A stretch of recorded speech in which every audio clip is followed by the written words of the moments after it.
I'm Jay, 32 years old, and I still remember the day my parents handed over our $900,000 family home to my sister Ashley without a second thought. 5 generations of memories, gone with a signature. When they announced it at dinner, everyone waited for my explosion of anger. Instead, I just smiled. What they didn't know was that my smile wasn't acceptance. It was the beginning of a plan already in motion. Before I tell you how I turned this betrayal around, let me know where you're watching from, and hit subscribe if you want more real stories about family justice and standing up for yourself. My family always seemed normal from the outside. My father, Richard, was a high school physics teacher who loved explaining how the world worked to anyone who would listen. My mother, Deborah, taught 4th grade at the local elementary school with a patience that made her beloved by students and parents alike. Together, they raised Ashley and me in our beautiful colonial-style home in a quiet suburb just outside of Boston. This wasn't just any house. My grandfather built it with his own hands in the 1950s, pouring his heart into every detail from the hand-carved banister to the stone fireplace in the living room. He passed it down to my father, with the understanding it would continue moving through generations. The house had seen 5 decades of Christmases, birthdays, and family gatherings. Beyond its emotional value, the neighborhood had developed around it, turning what was once a modest family home into a property worth nearly $1 million. From my earliest memories, the difference in how my parents treated Ashley and me was subtle but unmistakable. When I needed new shoes for basketball, I got the discount brand. When Ashley wanted writing lessons, they found the money. When I earned a B+ on a difficult test, they nodded with approval. When Ashley managed a C-, they celebrated with ice cream. The pattern was consistent and clear. "Your sister needs more encouragement," Mom would explain when I questioned the disparity. "She's more sensitive than you are." Dad would reinforce this with his own justification. "You've always been strong, Jay. Ashley needs more support to find her way." By 16, I was working at the local hardware store after school, and on weekends, saving for college and buying my own clothes. Meanwhile, Ashley received a car for her 16th birthday. Not new, but certainly not the nothing I had received. I didn't complain much. I was learning valuable lessons about work ethic and independence that would serve me well later. After high school, I earned a partial scholarship to a well-regarded business school. It covered about half my tuition, and I worked 2 jobs to make up the difference, graduating with minimal debt and a degree in finance with a focus on real estate markets. My first job wasn't glamorous, assistant to a property manager for a small real estate firm, but it was a foot in the door. I watched, listened, and learned everything I could. I stayed late to review contracts, volunteered for difficult clients, and slowly built a reputation for reliability and sharp insight. Within 5 years, I had moved to a larger firm, negotiating commercial leases and property acquisitions. By 30, I had a comfortable savings account, a growing investment portfolio, and the respect of my peers in the industry. Ashley took a different path. She started college as a psychology major, then switched to communications, then business, then art history. Each change required new textbooks, and often meant lost credits. My parents covered her tuition without complaint, semester after semester. After 6 years, she graduated with a general studies degree and moved back home. Her first job was as a receptionist at a doctor's office, which she quit after 3 months because the doctor was creepy. Next came a position at a clothing boutique, which ended when the store closed. A stint as an administrative assistant lasted slightly longer, about 6 months, before she decided the work was beneath her talents. Between jobs, she relied on our parents for rent, car payments, and daily expenses. They never refused, dipping into their retirement savings when necessary. "Just until she finds her footing," they would say. At 27, Ashley met Marcus at a friend's party. He worked sporadically as a freelance graphic designer but spent more time talking about his potential projects than actually completing them. Within a year, they were married in an elaborate ceremony that, yes, our parents paid for. Marcus moved into our family home with Ashley, paying nominal rent that I later learned often went unpaid. Their first child arrived 11 months after the wedding, followed by a second 18 months later. With 2 small children, Ashley declared that being a full-time mother was her new career, and Marcus continued his pattern of almost employment. My parents, now in their early 60s, delayed retirement to help support the growing family under their roof. Through all of this, I maintained a cordial relationship with everyone. I visited for holidays, brought gifts for the kids, and kept my observations to myself. I had long ago accepted that this was simply how our family functioned, and I had built my life accordingly. I took pride in my self-sufficiency and focused on my growing success in the real estate world. If I occasionally felt a sting when hearing about another bill my parents had covered for Ashley, I kept it to myself. What none of them realized was how carefully I was watching, learning, and planning for a future they couldn't imagine. The first sign that something significant was changing came on a crisp Sunday in October. I received a text from my father asking if I could come to the house for a family discussion that evening. The formal phrasing was unusual. Normally, invitations were casual calls from Mom about Sunday dinner. This had a different tone entirely. I arrived to find my mother setting out coffee and pie in the dining room rather than the kitchen where we usually gathered. Ashley and Marcus were already seated, Ashley practically vibrating with barely contained excitement. Marcus had a smug smile that immediately put me on edge. My parents, by contrast, looked tense. Dad kept adjusting his glasses, a nervous habit from his teaching days, while Mom fussed with the arrangement of dessert plates that were already perfectly aligned. Now that everyone's here, my father began after I took my seat. Your mother and I want to discuss something important with both of you.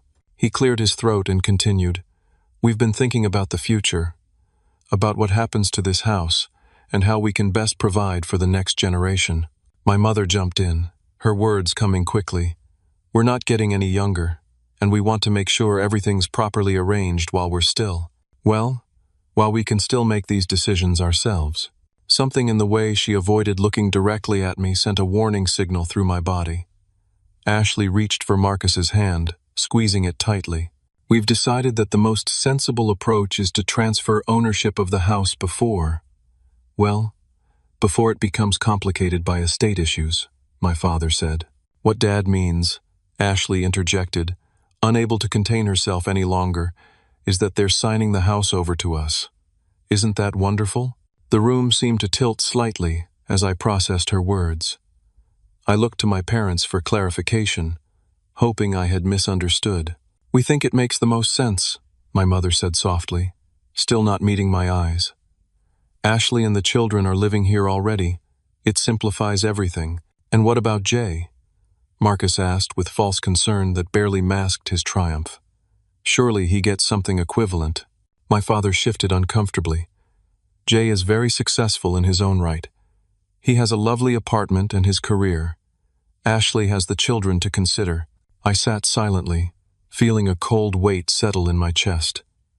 This wasn't just about a house. It was about generations of family history, about belonging, about worth.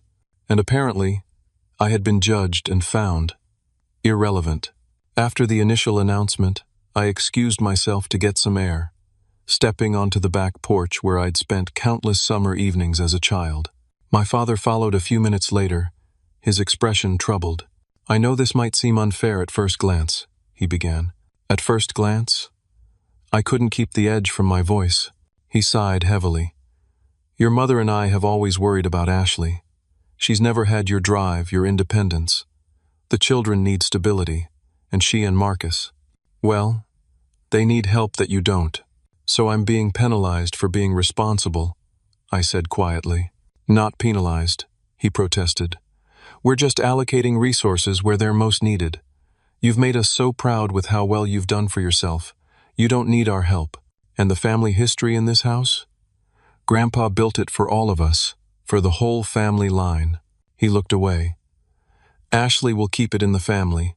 Her children will grow up here. I wanted to argue, to remind him of all the summers I'd helped him repair the roof, paint the shutters, maintain the very house he was now giving away. I wanted to point out that rewarding Ashley's dependency would only ensure it continued. Most of all, I wanted him to acknowledge the unfairness of it all. Instead, I nodded slowly. I understand. And I did understand, more clearly than ever before. I understood that in their eyes my success had made me dispensable. I understood that no matter what I achieved, Ashley would always be the priority. I understood that fairness and recognition weren't values my parents truly held. Most importantly, I understood that it was time to take control of the narrative myself. That night, driving back to my apartment, I felt the initial shock giving way to a complex mix of emotions. The hurt was profound, not just from the loss of the house, but from the casual way they had dismissed my place in the family's future. There was anger, too, bubbling beneath the surface, threatening to erupt into words I might regret. But as I drove, another feeling began to emerge. It wasn't acceptance, as my parents might have hoped. It was determination. I was a professional in real estate development, after all. I understood property values, market trends, and strategic investments better than anyone in my family. If they were going to make business decisions, perhaps it was time I did the same. By the time I reached my apartment, the first outlines of a plan were taking shape in my mind. I wouldn't fight their decision directly. I wouldn't plead or argue for what should have been rightfully shared. Instead, I would use the very skills I'd developed without their support to create a solution they hadn't anticipated. I poured myself a glass of scotch and opened my laptop. It was time to research the current development plans for the neighborhood around my childhood home. The quiet glow of my laptop illuminated my living room as I began researching property values around my parents' neighborhood. What I discovered surprised even me. While the area had always been respectable, recent zoning changes had opened the door for significant development. 3 blocks away, permits had been filed for a luxury condominium complex. The city council had approved plans for improving the nearby park. A boutique shopping center was in early development stages just a mile down the main road. These changes hadn't yet affected property values. They were still in the planning stages, not widely publicized. But as someone in the industry, I recognized the pattern. In 18 to 24 months, property values would likely increase by 40 to 60%, possibly more. The $900,000 family home could easily be worth $1.5 million, perhaps even $2 million.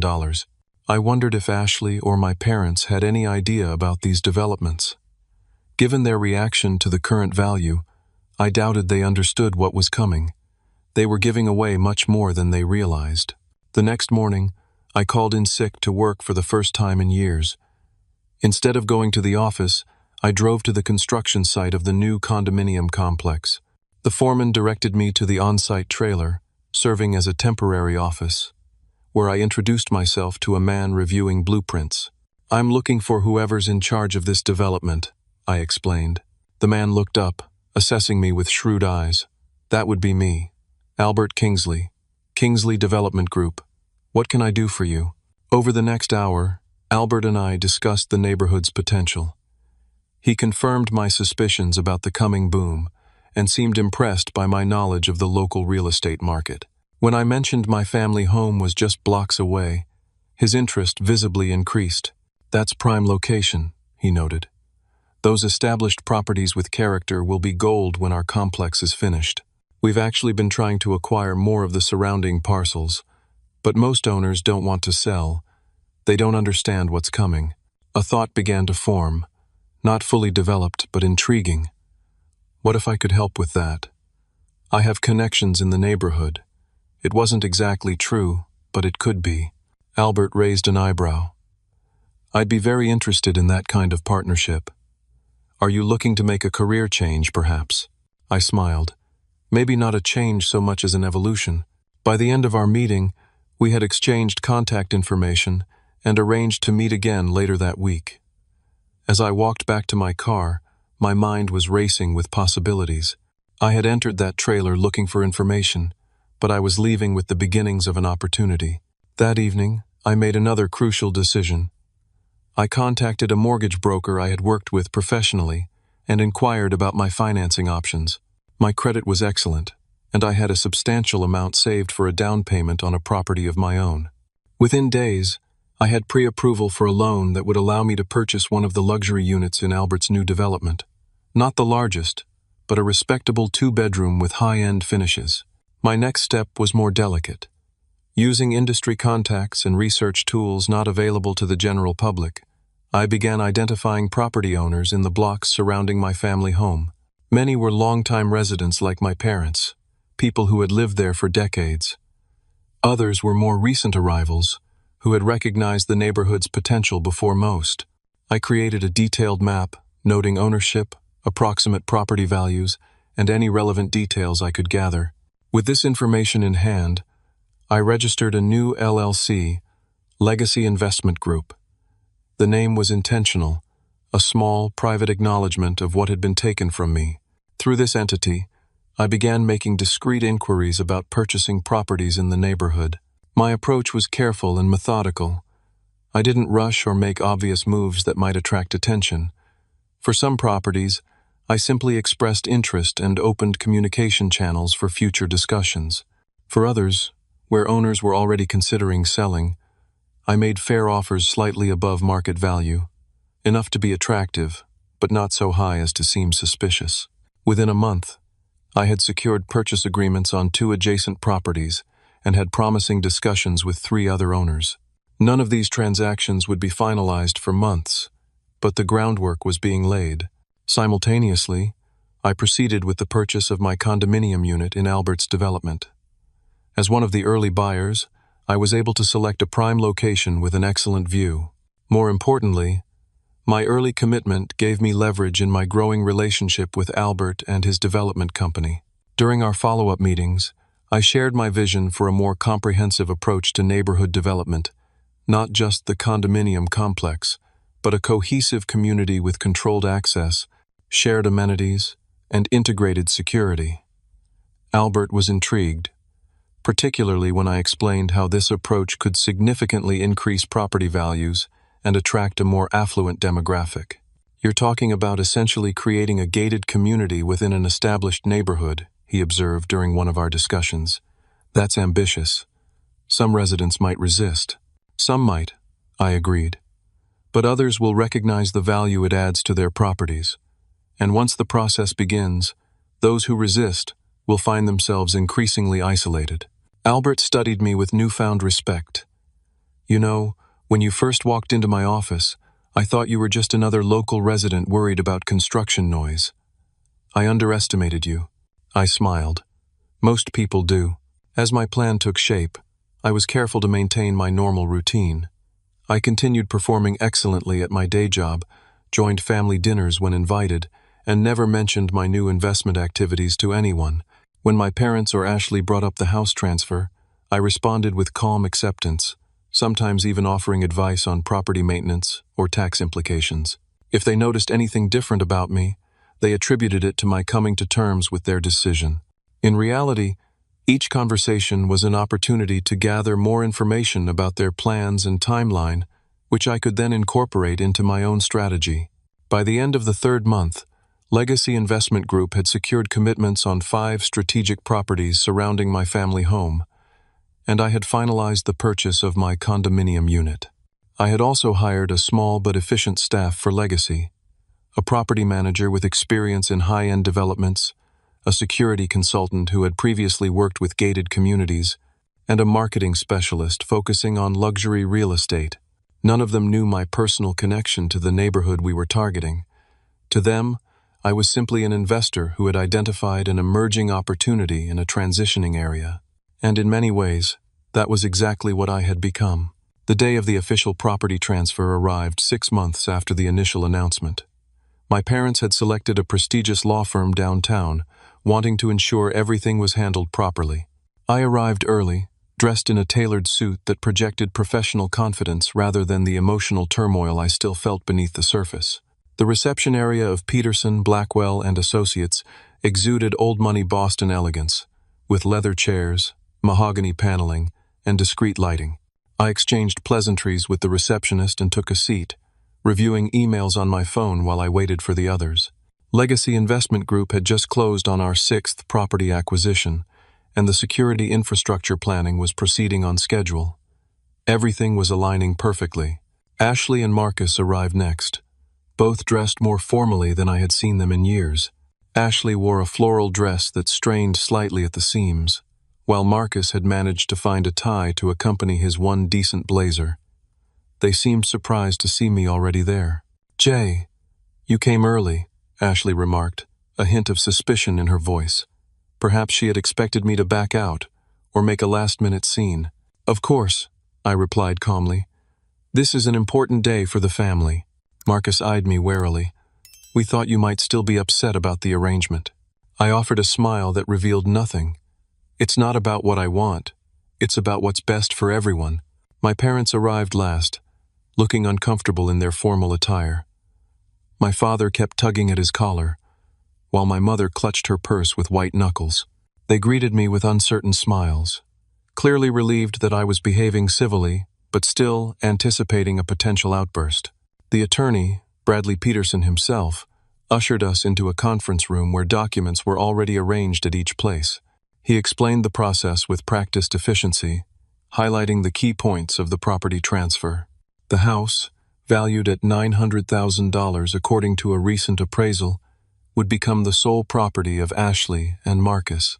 My parents would retain limited residency rights, allowing them to live in the house until they chose to move or were unable to live independently. As Peterson discussed the tax implications and future considerations, I noticed my parents repeatedly glancing in my direction, gauging my reaction. Ashley and Marcus, meanwhile, could barely contain their excitement, squeezing each other's hands and nodding enthusiastically at every point the lawyer made. When it came time for signatures, I watched in silence as pens moved across papers, transferring generations of family history with a few strokes of ink. When everyone had signed and the documents were being processed for filing, an expectant hush fell over the room. All eyes turned to me, waiting for the reaction they still believed was coming. Instead, I reached into my briefcase and withdrew a bottle of Dom Perignon champagne. "I think this calls for a celebration," I said, placing the bottle in the center of the table. "Congratulations, Ashley and Marcus. May your new home bring you as much joy as it has brought our family through the years." The tension in the room dissolved into confused relief. My father's shoulders relaxed visibly, and my mother's eyes welled with tears. Ashley looked momentarily disappointed, as if she had been looking forward to playing the victim if I had protested, but quickly recovered and accepted the expensive bottle with a gracious smile. "That's so thoughtful of you, Jay," she said. "I know this can't be easy. Life gives everyone what they truly deserve. Eventually," I replied, maintaining my smile. "I'm just glad to see everything working out as it should." After the meeting concluded, my mother pulled me aside in the hallway outside the conference room. Her eyes searched my face anxiously. "Are you really okay with all this, Jay?" she asked. "We worried so much about how you would take it." I took her hands in mine, noting how much older they seemed than just a year ago. "Mom, I understand why you and Dad made this decision. You've always worried more about Ashley, and that's not going to change now. I've built my own life, my own success. I don't need the house." "We've always been so proud of how independent you are," she said, squeezing my hands. "Ashley just needs more support than you ever did. The children need stability." I nodded. "I know, and I'm truly at peace with your decision. Everything will work out exactly as it should." She embraced me tightly, murmuring thanks for my understanding. Over her shoulder, I caught my father watching us, relief evident in his expression. He truly believed the potential crisis had been averted, that their golden child had received her inheritance without consequence, and that I had graciously stepped aside as I always had. Later that evening, I returned to my apartment and poured myself a glass of scotch. I opened my laptop and checked my emails. There was a message from Albert confirming that our application for expanded security measures in the neighborhood had been approved by the city council. Another from my property manager reporting that renovations on our recently acquired properties were proceeding on schedule. A third from the security consultant with proposed protocols for the neighborhood access points. I leaned back in my chair, swirling the amber liquid in my glass. Everything was proceeding according to plan. In approximately 3 months, the first phase of our neighborhood enhancement program would begin. By then, Legacy Investment Group would control nearly 70% of the properties surrounding my parents' house, now Ashley's house. The feeling washing over me wasn't exactly satisfaction, and certainly not revenge.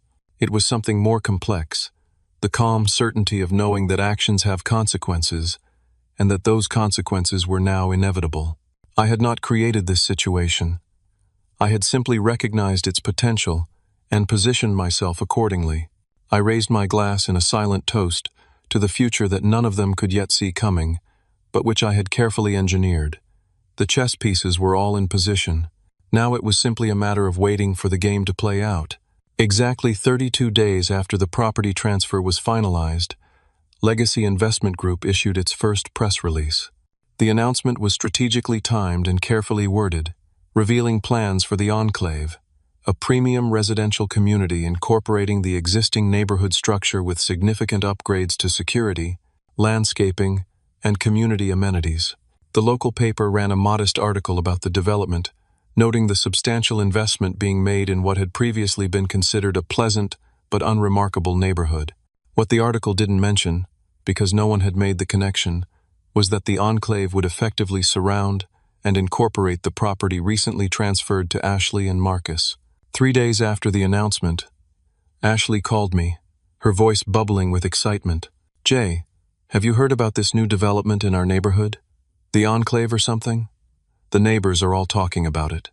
They say property values might double in the next year." I maintained a carefully neutral tone. "I think I saw something about that. Sounds like a good thing for homeowners in the area." "It's amazing timing," she continued. "Mom and Dad just gave us the house, and now it might be worth way more than we thought. Marcus says we should thank our lucky stars." "Lucky indeed," I agreed. Timing is everything in real estate. What Ashley didn't know was that the first visible changes were already scheduled to begin the following week. The initial phase would appear harmless enough: landscape improvements to several properties nearby, the installation of decorative lampposts along the main streets, and subtle signage, indicating the boundaries of the Enclave community. The second phase, however, would be more noticeable.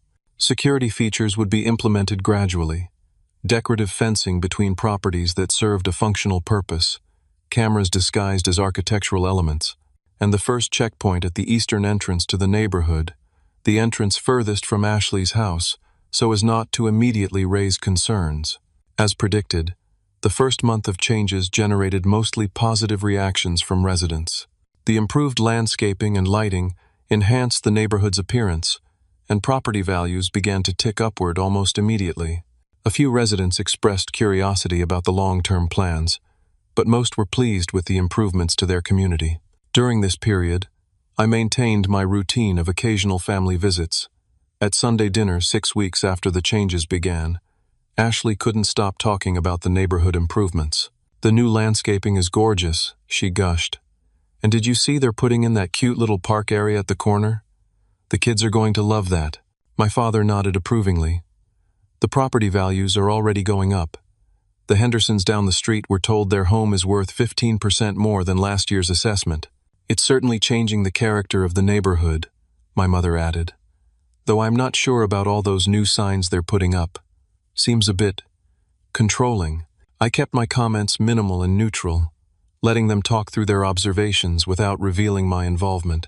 It was interesting to note that my mother had picked up on the subtle shift toward increased regulation of the community spaces, a harbinger of changes to come. The second phase began in the 7th week, with the installation of the first security checkpoint. Residents received official-looking notices explaining the new enhanced access protocol and providing instructions for registering their vehicles and obtaining entry passes for guests.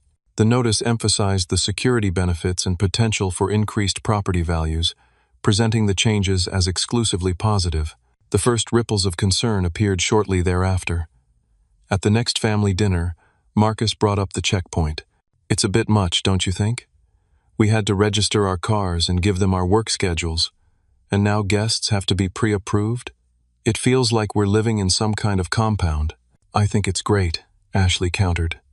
"The realtor from down the street says these security features could add another 10% to our home value.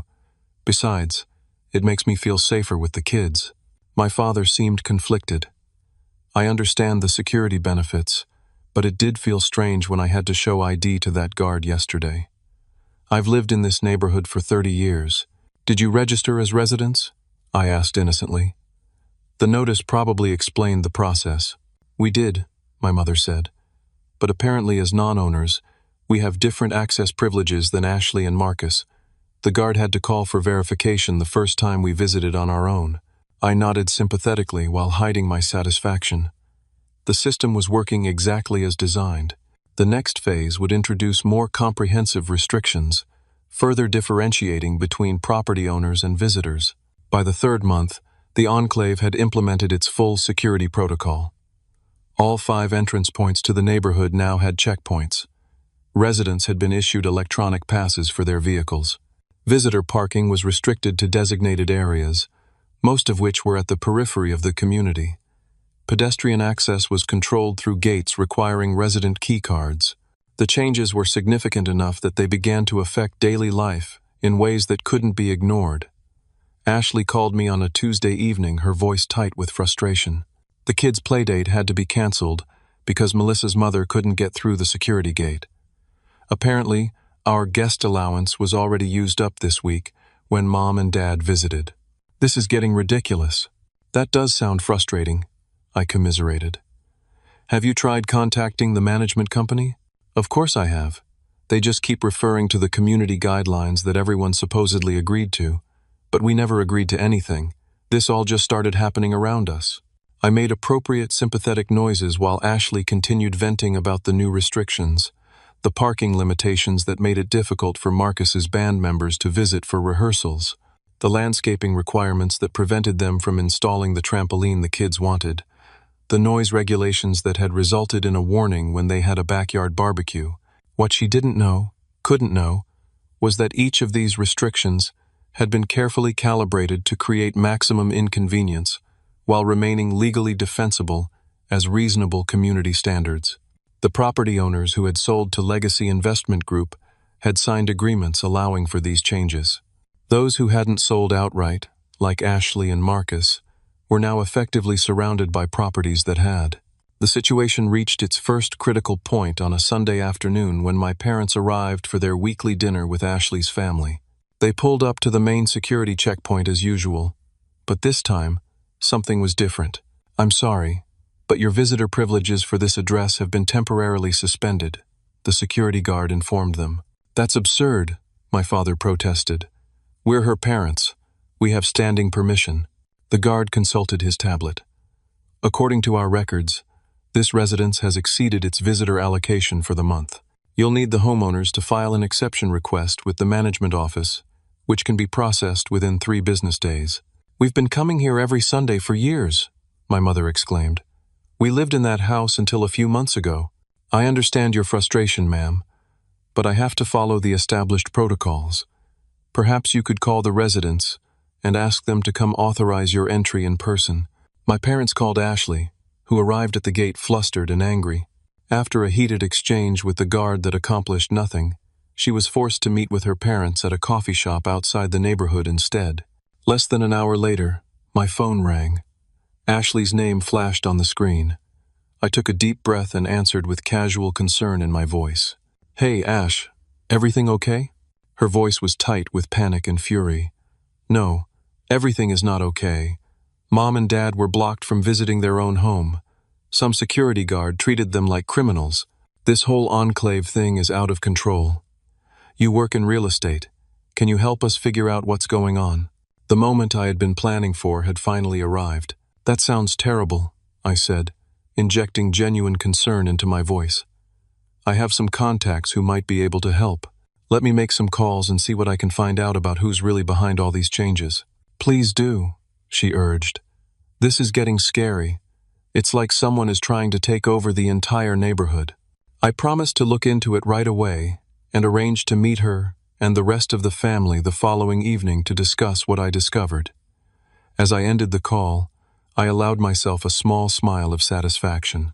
The chess pieces had advanced exactly as planned, and it was nearly time for the final move.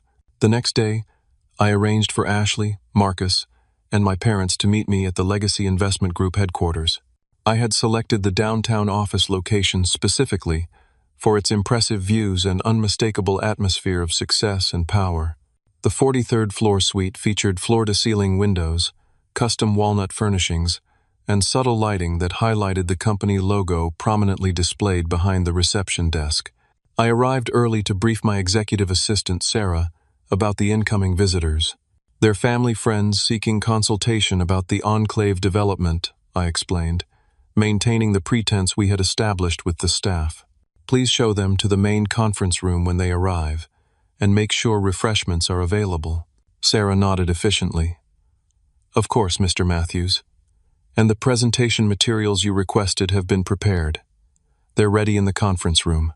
I thanked her and retreated to my office to review the documents one final time. Everything was in order. Property maps showing Legacy's holdings, legal agreements establishing the neighborhood regulations, financial projections, and the security protocols that had so disrupted my family's routine. I had also prepared a special proposal that would be revealed at precisely the right moment. At precisely 6 o'clock, Sarah buzzed to inform me that my guests had arrived. I instructed her to let them wait 5 minutes, a small but deliberate power move, before escorting them to the conference room.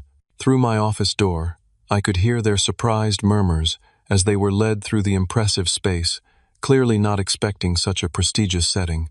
When I entered the conference room, the confusion on their faces deepened. My mother was the first to speak. "Jay, what is this place? I thought we were meeting with your real estate contacts." I smiled as I took my position at the head of the conference table. "You are. Welcome to the headquarters of Legacy Investment Group. Please, take a seat. We have a lot to discuss." They exchanged bewildered glances as they settled into the leather chairs. Ashley looked around at the sleek, expensive surroundings, her expression cycling between confusion and dawning suspicion. "I don't understand," my father said. "What does this company have to do with our neighborhood problems?" Instead of answering directly, I pressed a button on the table console. The lights dimmed slightly, and a large screen descended from the ceiling. A detailed map of their neighborhood appeared, with color-coded properties highlighting different ownership categories. "Let me explain exactly what's happening in your neighborhood," I began, my voice taking on the professional tone I used for client presentations. Over the past 10 months, Legacy Investment Group has strategically acquired 73% of the properties surrounding your home. These acquisitions were made through various means: direct purchases, option agreements, and joint ventures with the original homeowners. Marcus leaned forward, his face darkening. "Are you saying this company is behind all the changes? The checkpoints, the restrictions, everything?" "That's correct," I confirmed. Legacy has implemented a comprehensive community enhancement program designed to significantly increase property values while creating an exclusive, secure environment for residents. "But that's exactly what's causing all our problems," Ashley exclaimed. "The security guards, the visitor restrictions, the ridiculous rules about everything from parking to lawn ornaments." I nodded. "Those elements are all part of the value proposition for Legacy residents. Exclusivity and security command premium prices in today's market." My mother was watching me intently, the first traces of understanding crossing her face. "Jay, how do you know all this? Why are we meeting at this company's office?" The moment had come. I straightened in my chair and looked each of them in the eye before responding. "Because I founded Legacy Investment Group. I am the president and majority shareholder. Every property acquisition, every security protocol, every restriction that has been implemented was approved by me." The silence that followed was absolute. Ashley's mouth opened and closed without producing sound. Marcus seemed frozen in place. My father removed his glasses and rubbed his eyes, as if trying to clear his vision might change what he was seeing. My mother broke the silence, her voice barely above a whisper. You did this? Created this whole company?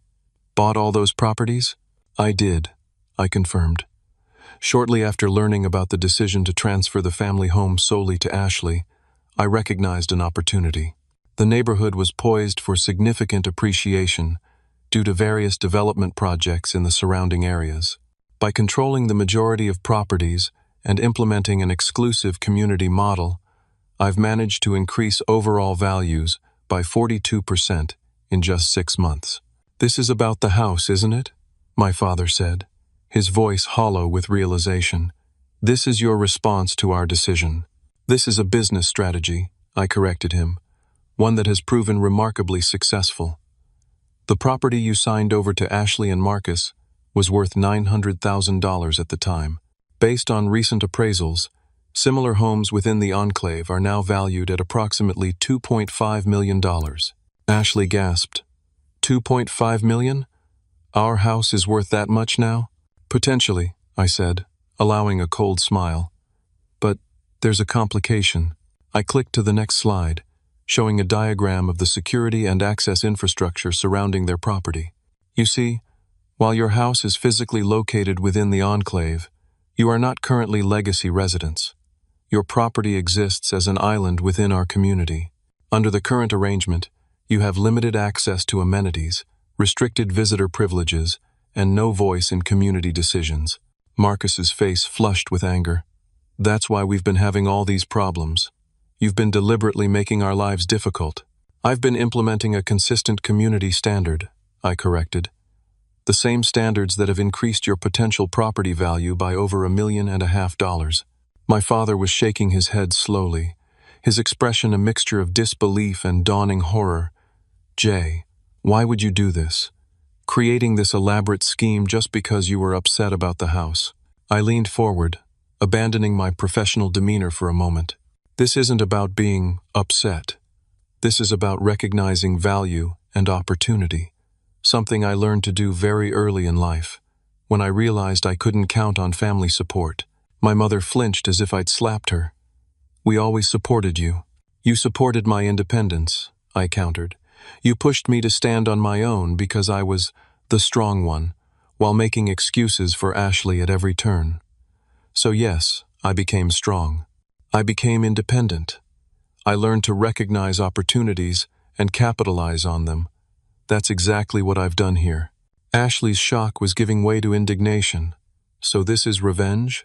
Making it impossible for us to enjoy our home? Blocking Mom and Dad from visiting? All because you're jealous that they gave me the house? This isn't revenge, I said calmly. This is business. And now, we have a business proposition to discuss.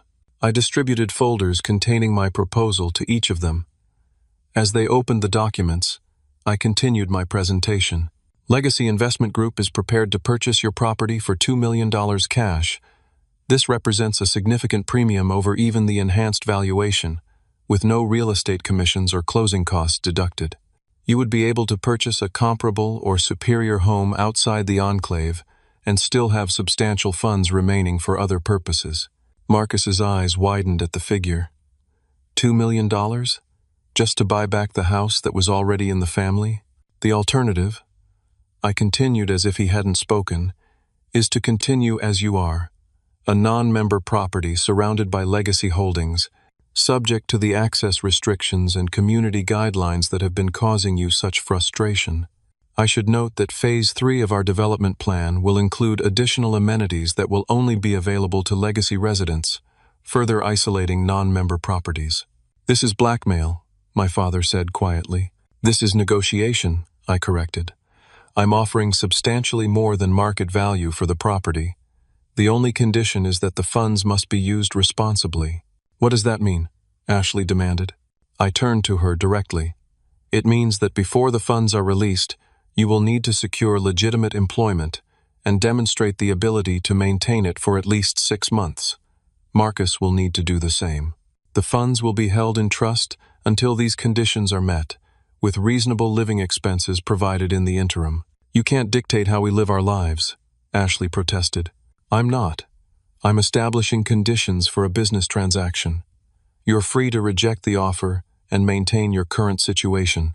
Marcus was already flipping to the financial pages, his eyes calculating. My parents sat in stunned silence, the full impact of what I had orchestrated finally becoming clear to them. Why are you doing this to us? My mother finally asked, tears welling in her eyes. We're family. I closed my presentation folder and looked at her steadily. Yes, we are family, and family should help each member become their best self, not enable dependency. Family should recognize effort and sacrifice, not just reward neediness. Family should be fair. We always did what we thought was best, my father insisted weakly. I know, I said, my voice softening slightly. And now I'm doing what I believe is best. Ashley and Marcus need to learn self-sufficiency. The children need to see parents who work and contribute. And you and I need to establish a new understanding of what family truly means. The room fell silent as they absorbed my words and the reality of the situation I had created. The power dynamic that had defined our family for decades had been completely reversed. Now they were the ones facing hard choices with limited options, while I controlled the circumstances. After a long moment, Ashley spoke, her voice uncharacteristically subdued. What about Mom and Dad? Where are they supposed to go if we sell you the house? I had anticipated this question. I have a separate proposal for them. I withdrew another folder and slid it across the table to my parents. Legacy owns a luxury apartment in the new development 3 blocks away. 2 bedrooms, full amenities, maintenance included. It would be transferred to you outright. No mortgage, no property taxes. Your retirement savings would remain untouched. My father opened the folder with trembling hands, examining the photos and details of the apartment. And what do you want from us in return? Recognition, I said simply. Acknowledgement that the way you distributed family resources was fundamentally unfair, and a commitment to treating both your children equitably going forward. My mother's tears were flowing freely now. We never meant to hurt you, Jay. We just always saw you as so capable, so independent. We thought you didn't need us the way Ashley did. Everyone needs to be valued, I replied quietly. Everyone needs to know their contributions matter. The weight of my words settled over the room. For perhaps the first time, they were seeing me clearly, not as the self-sufficient son who needed nothing, but as someone who had been deeply wounded by their lifetime of unequal treatment, someone who had channeled that hurt into creating a position of power they couldn't ignore. We need time to think about this, my father finally said. I nodded and stood, signaling the end of the meeting. Of course. Take a week to consider the proposals. My contact information is in the folders. Whatever you decide, things will change. The only question is how, and on what terms. As they gathered their things to leave, still dazed by the revelations, I remained standing at the head of the table. Ashley paused at the door, turning back to look at me with a complex expression I couldn't quite decipher. Did you plan all of this from the moment they told us about the house? She asked. I considered her question carefully before answering. No. I planned it from the moment I realized that no matter what I achieved, it would never be enough to earn equal consideration in their eyes. The house was just the final confirmation. She nodded slowly, a glimmer of understanding passing between us before she followed the others out. As the door closed behind them, I sat back down, feeling neither triumph nor regret, only the quiet certainty that, for the first time in our family's history, my worth could no longer be dismissed or overlooked. The chess game had reached its culmination. Now it was their move. The week following our confrontation passed in complete silence. No calls, no texts, no impromptu visits. I continued my daily routine, dividing my time between my regular job and overseeing Legacy Investment Group's operations. Each evening, I returned to my apartment and waited, knowing they needed time to process everything and come to terms with their new reality. On the 8th day, my phone rang. It was my father, his voice sounding older and more subdued than I had ever heard it. We'd like to talk, he said simply. All of us, but not at your office. Somewhere, neutral. We arranged to meet at a private room in a quiet restaurant downtown. When I arrived, they were already seated. My parents together on one side of the table, Ashley and Marcus opposite them, leaving the head of the table conspicuously empty. It was a small but significant acknowledgement of the shifted power dynamics. My father spoke first after I took my seat. We've discussed your proposals, at length, and we've come to some decisions. He paused, seeming to struggle with his next words. My mother placed her hand over his, offering silent support. But before we get to that, he continued, there's something we need to say to you. Something long overdue. He took a deep breath. We're sorry, Jay. Truly sorry. We convinced ourselves that treating you and Ashley differently was about responding to different needs, but we've realized it was unfair at a fundamental level. My mother nodded, tears welling in her eyes. We took your strength for granted. Worse, We essentially penalized you for it. Every time you succeeded on your own, we used it as justification to direct more resources to Ashley. We never stopped to consider how that felt to you. Their words hung in the air between us. For decades, I had waited for this recognition, this acknowledgement. Now that it had come, forced by circumstances rather than freely given, I found my reaction complicated. There was validation, certainly, but also a lingering sadness that it had taken such extreme measures to reach this point. "Thank you for saying that," I finally responded. "It means more than you know." Ashley spoke next, her usual confidence notably diminished. "I've spent my whole life accepting help from Mom and Dad without questioning it. I told myself I deserved it, that I needed it more than you did. I never considered that I was taking something from you, or that I was being enabled rather than truly helped. The past week has been—" Marcus paused, seeming to search for the right words. "Illuminating. Painful, but illuminating. We've had to confront some hard truths about ourselves." My father straightened in his chair. "We've decided to accept your offers, but with some proposed modifications." I nodded, gesturing for him to continue. "For the house, we accept the $2 million purchase price," he said. "And we understand your concerns about Ashley and Marcus's financial responsibility. But rather than holding the entire amount in trust, we propose releasing half immediately to allow them to purchase a new home and establish themselves, with the remainder contingent on meeting employment goals." I considered this for a moment. "That seems reasonable, provided the employment requirement remains firm. Both of you must maintain steady jobs for at least 6 months." Ashley nodded soberly. "I've already applied for 3 positions that match my qualifications.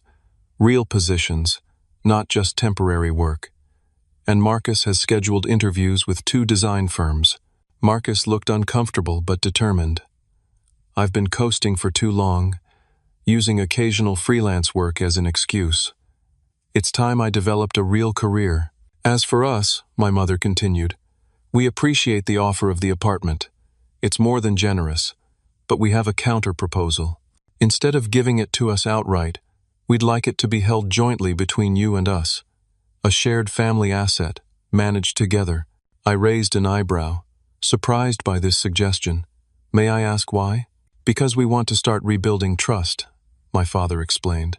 "Co-owning the apartment would give us a reason to communicate regularly, to make decisions together. We don't want to just accept another asset from another child. We want to create something new with you, something that represents a healthier relationship going forward." Their thoughtfulness caught me off guard. I had expected capitulation or continued resistance, not this genuine attempt to forge a new path. "I think that could work," I agreed. "We could set up a formal co-ownership agreement with defined responsibilities and decision-making protocols." Relief washed over their faces at my acceptance. We spent the next hour discussing practical details, timelines for the house purchase, expectations for Ashley and Marcus's employment search, arrangements for the apartment co-ownership. Throughout the conversation, there was a new tone of respectful consideration that had been absent from our family dynamics for as long as I could remember. As we prepared to leave, Ashley asked if she could speak with me privately. We stepped outside together, while the others settled the bill. "I wanted to ask you something," she said, wrapping her coat tightly around herself in the evening chill. "Why did you smile that day, when they told us about giving me the house? You must have been hurting, but you just smiled." I considered her question carefully.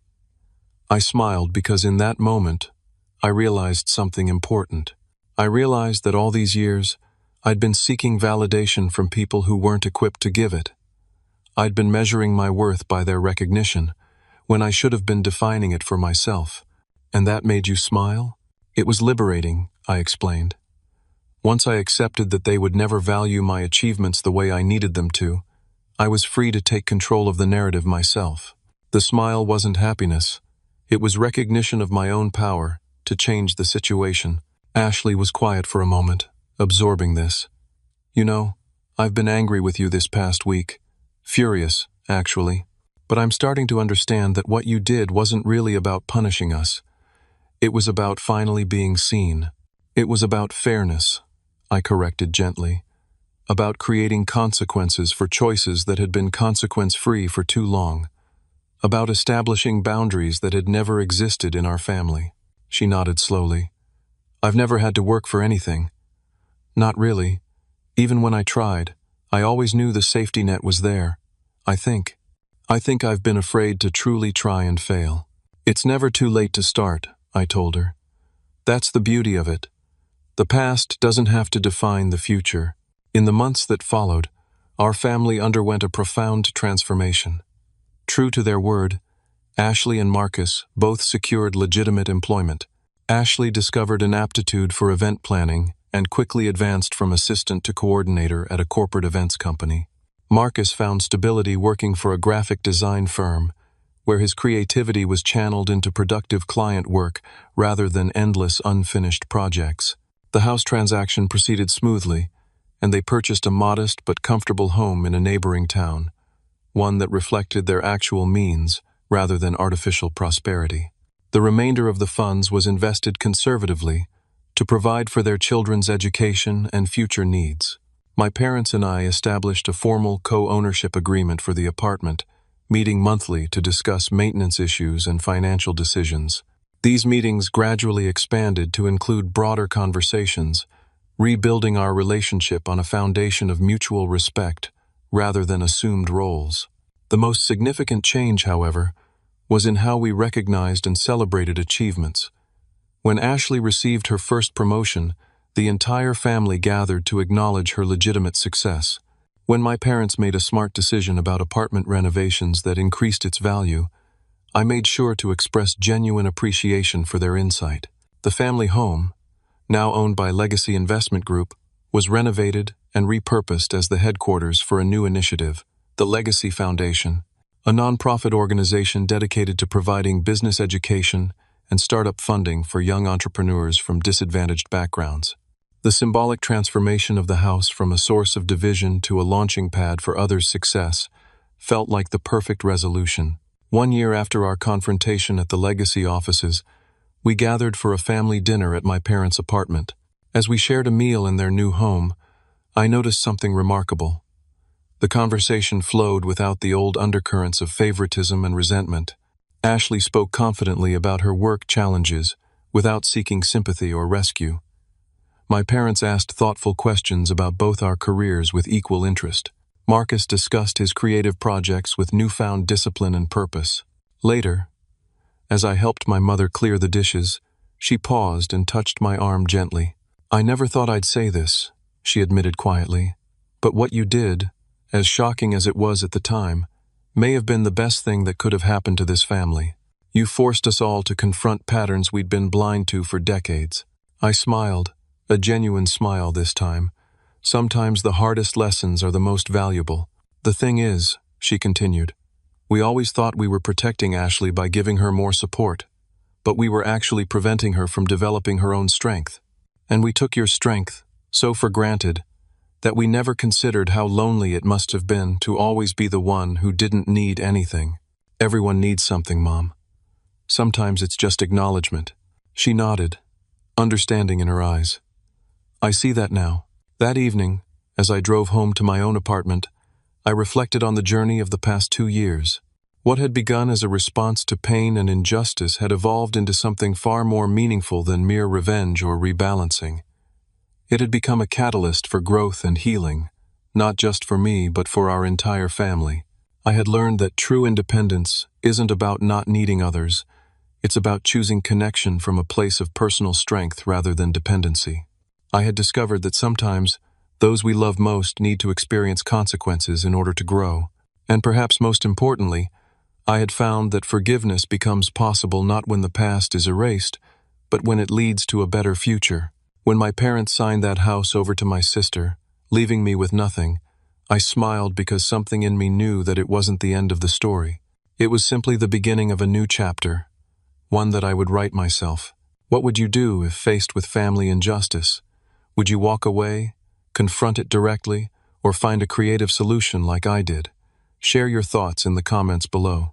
If this story resonated with you, please hit the like button and subscribe to hear more real-life stories about family dynamics, personal growth, and finding justice in unexpected ways. Remember, sometimes the most powerful response to unfairness isn't anger or acceptance, it's strategic action that creates positive change for everyone involved. Thank you for listening to my journey, and I wish you wisdom and strength in navigating your own family challenges.